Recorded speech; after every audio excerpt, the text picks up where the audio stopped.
ఏదైతే సత్తెనపల్లిలో ఆయన తారక రామసాగర్ చేయడం జరిగిందో అక్కడ ఎన్టీ రామారావు గారి విగ్రహం పెట్టి అటువంటిదే మనం ఇక్కడ నర్సరావుపేటలో కూడా ఇక్కడ వల్లభ చెరువులో మనం కనుక ప్లాన్ చేస్తే బాగుంటుందని నా ఉద్దేశం.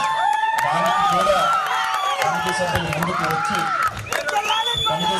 సభ్యులు ముందుకు వచ్చి దాన్ని మీరు ముందుకు తీసుకువెళ్తే తప్పకుండా మేము కూడా దానికి సహకరించి దాన్ని కూడా ముందుకు తీసుకెళ్ళడానికి అన్ని ప్రయత్నాలు కూడా మేము చేస్తాము అని చెప్పి మీ అందరికీ కూడా మాట ఇస్తూ నాకు అవకాశం ప్రసాదించిన ప్రతి ఒక్కరికి కూడా ధన్యవాదాలు చేసి సెలవు తీసుకుంటాను.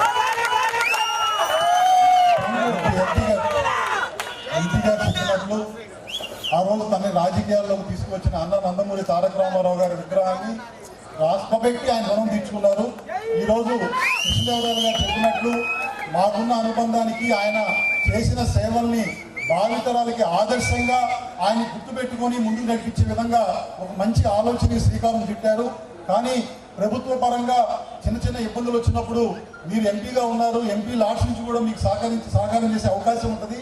కానీ కోడెల బిడ్డగా మా doctor Kodela Sivaprasadarao charitable trust తరఫున 25 లక్షల రూపాయలు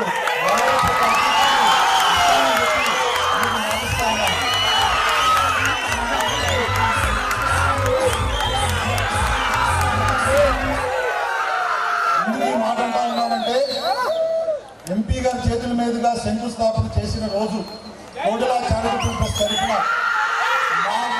నా మీద పెట్టిన బాధ్యతలో భాగంగా 25 లక్షల రూపాయల అభివృద్ధికి నేను సహకరిస్తాను. భవిష్యత్తులో ఏ కార్యక్రమం ఏ కార్యకర్తకి ఏ చిన్న ఇబ్బంది వచ్చినా కోడెల బిడ్డగా మీలో ఒకరిగా